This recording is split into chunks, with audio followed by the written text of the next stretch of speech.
Hi guys, my name is Matt, aka Ihrme, and welcome back to World of Warcraft. This is another video where we have no sound, so... Well, we have game sound, I suppose, but we don't have any microphone. So instead, you listen to me do a little bit of voiceover.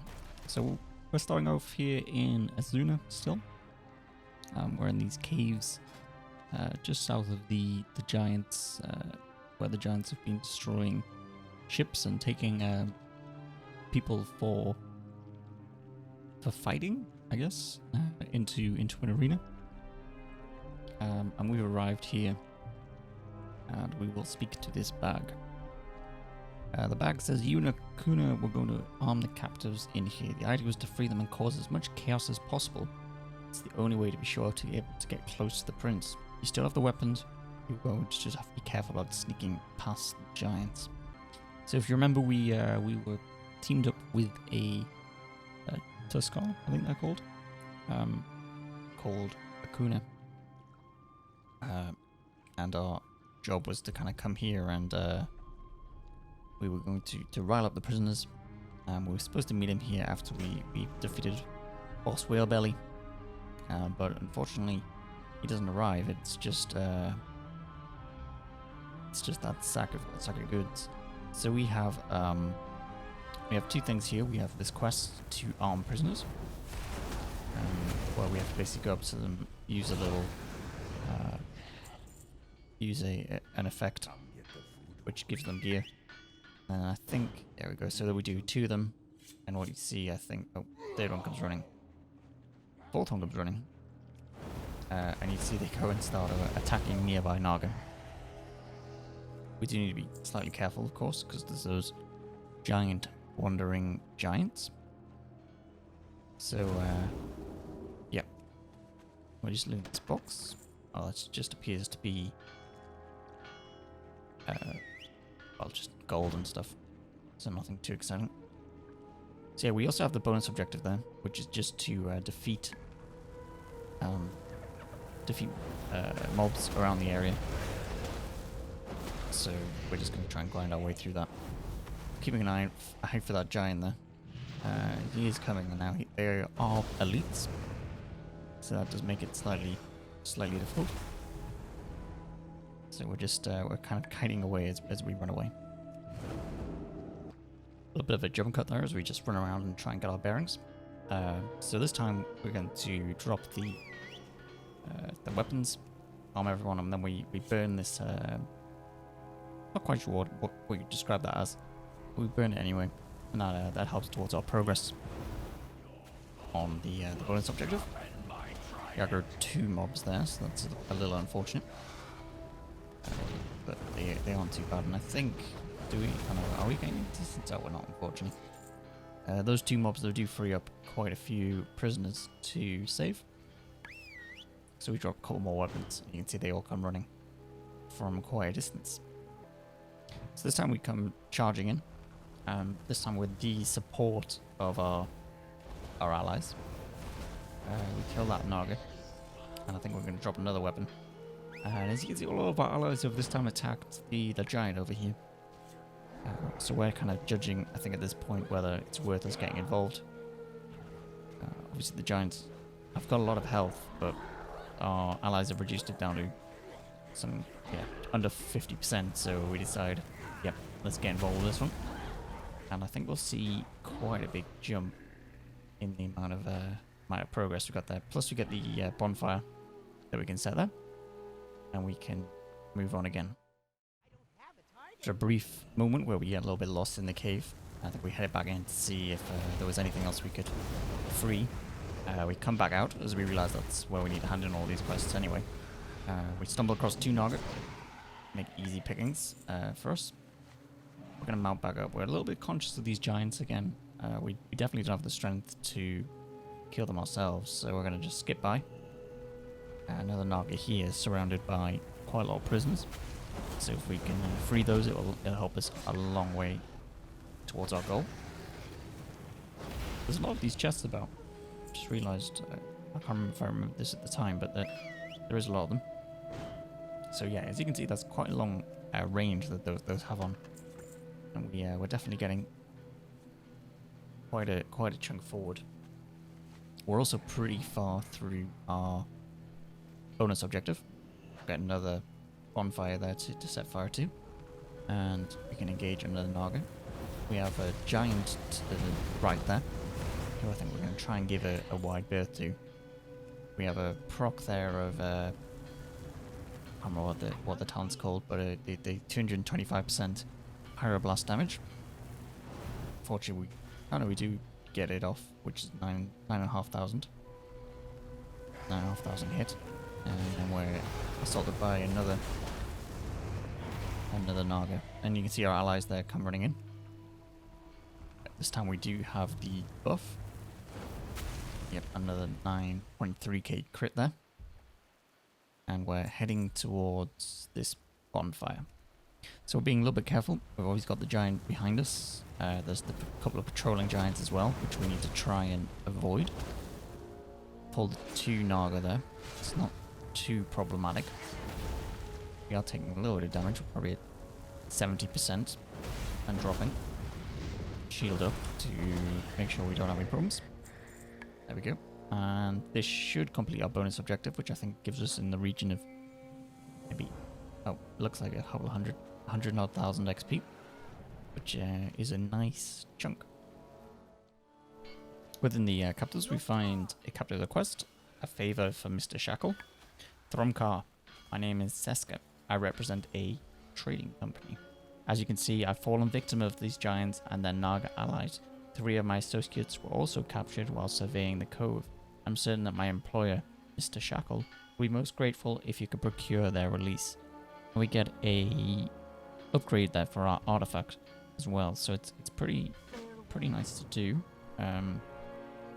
Yeah, we get either fire. Yeah, there's choice of fire or arcane, so I think probably take the fire one, if I remember right. For this quest, there is just these 3 sort of prisoners who are stuck in cages. We have to go rescue. They are Clear, Thunderhill, Gentle, Rosh, Grace the Green. So we remember we spied one of them over here. Yep, there you go. Release him. That's Gentle Rosh. Gentle Rosh the Ogre.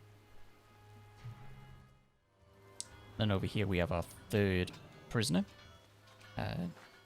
Grace the Green, who we saved till last because I think there was quite a lot of Naga around it, so we wanted to avoid them. We arrive here to rescue our friend. Now the captives are free, thank you. Ready for the prince. I knew you'd come. Quick, let me out of here and we can take down this giant. And that means we have to fight Prince Oceanus. I'm not quite sure how to pronounce that one. We get a new belt from this. So we release our friend. I wondered whether I have to speak to him to get him fighting, but no. He says you start things off, and I'll be sneaky. So he's willing to let us do the initial engagement. Start with a pyroblast as usual. And this guy's got quite a chunk of health, so we're hoping that our friend will help us. Otherwise, we will be in trouble. We've popped combustion to give us our best chance, and he's going to now start dropping things on the floor. Wasn't paying enough attention, got hit by the first one. As you can see, they do about 1,500 damage, so they will blast through our shield slightly quickly. We're probably at about 60% health. It's not ideal. Try to blink away, but he's using an ability there which sucks us in, and this is where you can see what our ally's doing. He actually does a lot of stuns, gives us a chance to move away. So we're getting some pyroblasts in there, and now he's dropped yet more stuff on the ground, which we have to move out to. It basically follows us. It means we can't really cast. We do a scorch, but it's in essence it's useless. 184 damage, and there's not a huge amount of point that. We'll try to frost over him, but I think he might be immune to it. Once again, he's dropping stuff on the ground. We're trying to spread out a bit. Our allies stunned him once again. We get a pyroblast off, we get a fire blast off. We have at least mastery now ticking on him, although for very small numbers, as you can see. 111 damage over 4. Get another scorch because we're not going to move. Another 2 Fire Blasts there for probably around 3,000 damage. He's at, what, maybe 15, 20%? Yeah, maybe 10 now. So we should be okay. It's a tricky fight though, because we can't get a lot of casts off. He's stunned again, which gives us a really good opportunity to Pyroblast. Hitting for about 2,000, so we're pretty good numbers. Another Fire Blast. We have a proc there, so if we get one more crit in a row, we should get a free Pyroblast, which we do. We're using Firebolt as it's a little bit more resilient for us not being able to move around. And down he goes. Forgive me, Father, he says as he falls. So that was quite the fight. It took some killing. None of the abilities were too difficult to deal with, sorry. Plenty of moving, which wasn't ideal for us, but never mind. So the prince is going down. With Oceanus dead, the Skrogs will start fighting among themselves. They'll certainly be too busy to provide any further assistance to the Naga. I'd say a job well done, despite my being captured. Good thing you came along. I'll see you around. And we get to pick that belt. Realize our inventory is full. So we're going to have to mount up and clear that out. But then we can take our reward.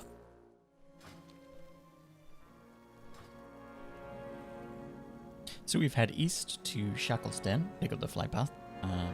Yeah, we're here to hand in the quest, Favour for Mr. Shackle. Excellent, my good sir. I cannot thank you enough for the freedom of my people. Rosh is especially appreciative. Gentle Rosh grunts. Perhaps you and I can do some further business. So we get a artifact upgrade, and we get the quest Maritime Law. Good sir, a moment of your time. My fellow salvers and I could not help but notice yon ship that ran aground in the storm last night. A pity about its crew. Mr. Shackle makes empathetic gestures. Still, the law's the law. The maritime code is quite clear on the matter. If you find yourself out that way, would you mind terribly checking in on my acquisition scout, Looper? I would have expected him back for tea some time ago. Quest, making the world safe for profit. Might I ask a small favour, my friend? These creatures in the tide pools to the east are starting to frighten me. Our efforts to trade with them have been rebuffed at every turn with aggression. That is not good, neither for running a business nor for profit. Sadly, I must admit the time for talk has come to an end. Might you be willing to serve as my representative in dealing with denizens of Makura and their queen? I can assure you the efforts will be rewarded consummately.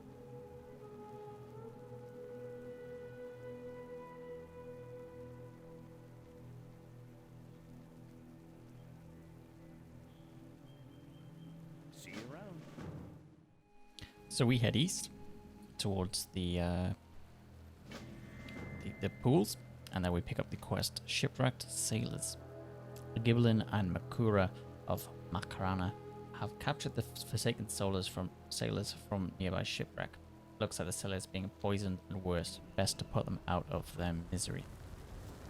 So now we can start our slaying of these Makura, as they're called, and also the Giblin. There's quite a few of them.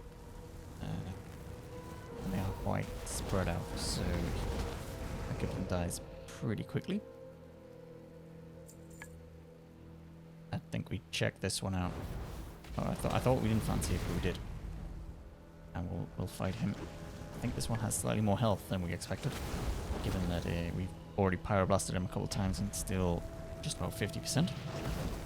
It's also hitting pretty hard at just, well, 800 to 1,000 with every blow. So that's slightly troublesome. Taking our health probably to about 70%. And down he goes. So we have to kill 12 of these Giblin and Makura. That is how it's pronounced. Fortunately, they are fairly common. So we can blast our way through them pretty quickly. It's not too troublesome. Take a brief pause there to eat back up. Restore our health to full. We have another Giblin to kill. No problem at all. Down he goes. Then we get a sailor here, as per the quest. We just fireball. We need to kill 10 of them, but they have very low health. We've accidentally aggroed some sort of critter that isn't our best friend. Some sort of pincher. Another Giblin. But yeah, the Forsaken, which are spread around the the island, or the shallows, or the pools, or whatever you'd like to call it, have very low health, and it's really just a case of hitting them and knocking them out. Another Giblin to kill. Oh, sorry, no, it was a sailor. Yeah, you can see there, we just fireball them, and they die pretty much straight away. Another sailor to defeat. Again, fireball, easy done. Another poor soul. This will be 4 out of 10. Down he goes. And there's another one, so we actually get 5 out of 10. 2 of them stacked together, slightly odd. This time we got another sailor and then a Giblin. So we kill the sailor. No problem at all. And then Pyroblast for the Giblin. But again, easy kill. Nope, probably shouldn't have Pyroblasted there. Bit of a waste of a cast, but never mind. That's 7 out of 11, I believe. Got another Giblin just here. We get a free Pyroblast, so... And down he goes. Another one over here. Keeping that streak going. As we continue to blast through them. I think we target Giblins a little bit more because they have a little bit less health than Makura. We've actually aggroed there a couple of pinches with the fire spreading abilities. So we just have to blast those down. No quest progress for those. Quick hop across to find another Giblin. And take us another more closer. This one has suddenly voice acted, which I think slightly confused us. But none of the other ones have been. Spin round, yeah. I'll chop you in the... Yeah, I'll chop you in the chum. Fighting talk. I don't know why they're suddenly voice acted when they previously weren't. We also have a sailor here. Yeah, we remember to use Firewall on it because it's a waste of time to use anything else. Undead dies. No problem. Spot a moving Giblin in front of us. Obviously attack with a Pyroblast as expected. And down he goes. I think that's all of the Giblins we need. So we now just hunt for the last few soldiers. Maybe we... No, yeah, we don't need any more Giblins, so we are trying to avoid them. Here we're looking. There's a Giblin next to a sailor. We're just wondering if we can aggro one without the other. Turns out we can. Which is good news, which means we can just blast through the remaining sailors that we need. There we go, 10 out of 10. Can hand that one in. Take our gold. Jobs are good. So that just leaves us to deal with Queen Crackler. After a brief period of flying around looking for it, realized that she isn't above ground and in fact in this cave. So we have to swim through the water. No issues of breath. And what we find is we've got Queen Crackler there. And we also have a demon. We also have a mining node. This is probably the only one you have to watch this episode as I have been trimming them all out. So, this time we think probably just have to fight the demon. Start. He's dropping pretty quickly. Not massively quickly though. And he shields up. He's now immune to everything and Queen Crackler enters the fight. Does a big sort of stomp ability there. Trying to avoid it. Move out the stuff as usual. Stay out from in front of it. We've got a ping there of GTFO, which suggests that we didn't do as good a job as we should have. And what it appears is we actually have to defeat Queen Crackler and then we can defeat the demon. But this explains why they've not been able to make much progress with the Merkler if there are demons abound. And of course, this being World of Warcraft Legion, there is always demons abound. So Queen Crackler's taken quite a bit of killing. I think this is where you start to see my lack of understanding of the mage rotation. When we can't instantly shoot things down, I'm sort of wondering what buttons to press. Plenty of pyroblasting as I attempt to kill it. Pyroblast is a very slow cast. Queen Crackler dies, and then Oublion, I think I pronounced that correct, appears. We have a 225% Pyroblast coming in. We're also rooted, so 9.5k crit there. Which does a good amount. We've got shields, but we are taking some damage. Oublion and Queen Crackler are proving somewhat difficult opponents. We'll get some curses on us, which isn't ideal. We could spell it, but clearly didn't think of that. I think it must be reducing our crit. I just checked our crit there.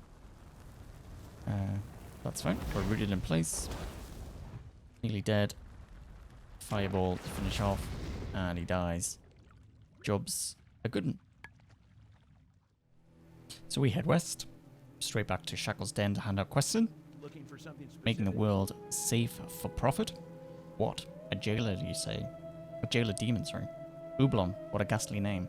No wonder we couldn't become trade partners with them. Oh, if only I'd known, there wouldn't have been any need for such slaughter. Ah well, live and learn. I don't think it's that sorry. Getting the feeling that this is not the nicest of people. So as we can see from the arrow, we have to go east again. So off we go. So we round it over here to the east to hand in the quest Maritime Law. Do you know what this ship is? It's the Queen Reprisal. Queen, as in the Banshee Queen, Sylvanas Windrunner. If the farmstead weren't sunk under the waves, I'd be heading home to Gilneas right about now. So that's a twist in the tale. We hand that question. And next we get the Captain's Footlocker. I don't care what you do, mate, but if you get caught, you didn't see me. I wasn't here. So we need to try and recover a chest from down below in the ship. We've accidentally aggroed a Giblin there. Giblin? Is that what they're called? Yes. Or a Giblin has swarmed the ship. So down we go. Down the stairs into the hull of the ship. Another Giblin. There's another one or two that we can see. In fact, I think one of them might be a rare. It's not this one, that's for sure, because he dies pretty quickly. But yeah, this one here is a named mob. And he has a chunk more health. I'm not sure if we realised that at this moment. Fortunately, this cloth-wielding or cloth-wearing demon hunter appears. And he'll help us in this kill drastically. I do wish he was able to gain aggro, because he undoubtedly has more survivability than I do. As you can see, we are sitting around 55 to 60% health at the moment. It's not ideal at all. But yeah, between the two of us, we should be okay. But dropping to about 50% there, taking a whole chunk of damage, waiting for our shield to appear. And there we go, we blink to get a new shield. Still have aggro, unfortunately. Down he goes. And the rare mob dies. Excellent. What do we get for that? Oh, we got some, I got a ring. Which does appear to be an upgrade. We head into the room here at the back, which does have that chest. So we open the chest. Amongst the mouldering remains of the chest, you find the captain's log. Its pages are partially intact. It contains interesting information about the possible whereabouts of Queen Sylvanas Windrunner, the new war chief of the Horde. So that leads us on to the fate of the Queen's Reprisal. This is the kind of intelligence that should be shared. Perhaps someone at the Grey Fang Enclave in Dalaran will know what to do with it. So all that leaves us to do is to close up the episode. As you can see, this one is slightly more edited than usual. I've done a lot of trimming down of things to cut out sort of the drab, like now when we're just flying around. So if you've liked that style of video and would like to see more of it, let me know in the comments. Or if you prefer the more flowing version that we usually do, also let me know, and we'll do what we can going forward. But as always, thank you for watching, and until next time, I will see you again soon. So see you later.